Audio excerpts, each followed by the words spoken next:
Bom, vamos falar agora das vértebras sacrais, que é o penúltimo segmento da coluna vertebral. E as vértebras sacrais, elas são em número de 3 a 5, e geralmente elas se fundem formando o osso sacro, que fica nessa imagem, não dá para ver direito porque ele está escondidinho aqui, ó. E aqui também, está escondidinho nessa região, porque ele se articula com esse osso aqui, que é o osso coxal. Então essa fusão das vértebras sacrais formando o osso sacro, ela ocorre dependendo da espécie dependendo da idade do animal.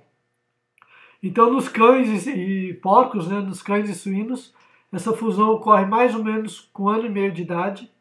Nos ruminantes ocorre por volta dos 4 anos, 3 a 4 anos de idade. E nos equinos ocorre entre 4 e 5 anos de idade, essa fusão. E essa fusão ela é bem importante, porque quando você fusiona essas vértebras, diminui a flexibilidade daquela região. E quando você diminui a flexibilidade dessa região, você melhora a transmissão de força, principalmente a força que está vindo do membro pélvico, né? Que é a força utilizada para locomoção ali. Então assim você otimiza a força e consegue melhorar o avanço do animal. O osso sacro, ele está localizado entre as vértebras lombares. A gente estudou aqui, ó, que essas daqui são as lombares. Então ele se articula com a última vértebra lombar. Ele também está entre as vértebras caudais. Na verdade, ele se articula com a última vértebra caudal, que a gente vai ver a seguir. E ele tem uma articulação um pouco diferenciada, porque ele se articula também lateralmente aqui, ó, com o osso coxal, que é esse osso que eu pintei aqui para vocês, ó. Lateralmente, ele se articula com o osso coxal, formando o que a gente chama de pelve, né? Que pega ali o osso coxal de um lado, do outro, e o sacro dorsalmente. O sacro, deixa eu mudar de foto aqui para vocês verem o formato dele direito. O sacro ele tem esse formato aqui triangular. Deixa eu diminuir o zoom. Aqui. O sacro ele tem esse formato. Esse formato triangular. Achatado dorso-ventralmente. Aqui eu coloquei uma imagem dorsal da esquerda e ventral da direita. Então não dá para ver exatamente o achatamento, mas ele é como se fosse um triângulo, uma pirâmide achatada mesmo, ou um triângulo propriamente. E ele tem uma largura maior na extremidade cranial, ou seja, nessa extremidade aqui, ó, ele tem uma largura maior e uma largura menor nessa extremidade mais caudal. Não confundam com esse 10 aqui, ó. Esse 10, na verdade, aqui é uma vértebra coxígea, é uma vértebra caudal já, ok? Não faz parte do sacro. Ele tem também, então, essa extremidade mais larga aqui, ó, a gente chama de base, que é formada pela sacra 1, e essa extremidade mais estreita aqui, ó, a gente chama de ápice. Ele também tem, como a gente consegue notar aqui, uma face ventral, que é essa daqui, ó, uma face ventral do sacro, e uma face dorsal do sacro, que é essa daqui na vista dorsal. Então, o sacro da direita, a gente está vendo numa vista ventral, a gente está vendo como se fosse o teto da cavidade pélvica, e a imagem da esquerda, a gente está vendo a vista dorsal do animal. Então, vamos... esqueci de falar também que ele apresenta, então, duas faces, uma base e um ápice, e duas bordas, uma borda direita e uma borda esquerda, uma borda direita e uma borda esquerda. Vamos pensar aqui nessa vista ventral primeiro. Vamos trazer para cá, para a gente ver mais centralizado. Vou aumentar um pouco. Essa foto, ela mostra a vista ventral do sacro, e aí representa o teto da cavidade pélvica.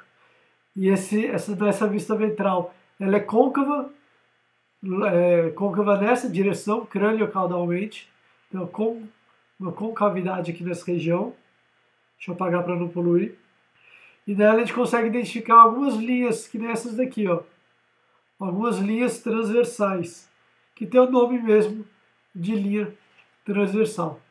Essas linhas transversais, elas marcam a união entre cada corpo vertebral. Então aqui estaria uma vértebra, aqui outra, aqui outra, aqui outra. Então essas linhas mostram onde ocorreu a fusão entre essas vértebras. E cada lado do corpo vertebral, então aqui seria um corpo vertebral, aqui outro corpo vertebral. E cada lado desse corpo vertebral, mais ou menos alinhado com essa linha, ó, na verdade não muito alinhado, né, com essa linha, a gente encontra esses forâmeos aqui, ó, tanto no antímero direito, vou colocar em amarelo, tanto no antímero direito quanto no antímero esquerdo. Esses são os forames sacrais ventrais, ou forames pélvicos, simplesmente. Então é esse que está marcado com o número 6 aqui, ó. Forames sacrais ventrais. Aqui passam vasos e passam nervos. Nessa vista aqui, a gente ainda consegue identificar, com o número 8, essa dilatação aqui, ó, essa protuberância. Essa estrutura aqui, essa protuberância, a gente chama de promotório.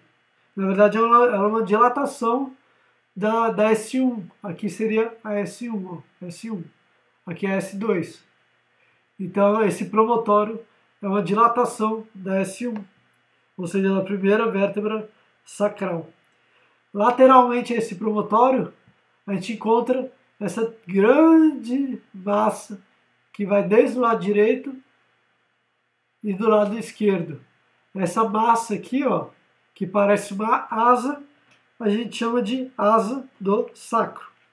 Essa asa do sacro aqui, na verdade, ela é o processo transverso de S1. Então eu falei para vocês que aqui é S1, o corpo de S1, e aqui é o processo transverso dela. Só que como esse processo transverso é diferenciado, a gente chama de asa do sacro. E é nessa asa do sacro, porém na outra vista, na vista dorsal, que ocorre a articulação do sacro com o osso coxal. Então, esse 10 aqui não confundam, isso aqui não tem nada a ver com isso aqui é vértebra caudal, ou coxígea. Vamos pensar então agora, vamos dar uma olhada agora nessa vista dorsal. Então, a gente olhando o animal de cima para baixo. Nessa face a gente consegue identificar os processos espinhosos que estão bem aqui, ó. Outro processo espinhoso aqui, ó. Então fica aqui na linha sagital mediana, né, os processos espinhosos. E dependendo da espécie, esses processos espinhosos podem ser separados, como é o que acontece com os equinos, essa foto aqui de um equino. Também acontece com os carnívoros, os processos espinhosos são separados. Ou eles podem ser fundidos, um fundido no outro, dessa forma. Quando eles são fundidos, a gente chama de crista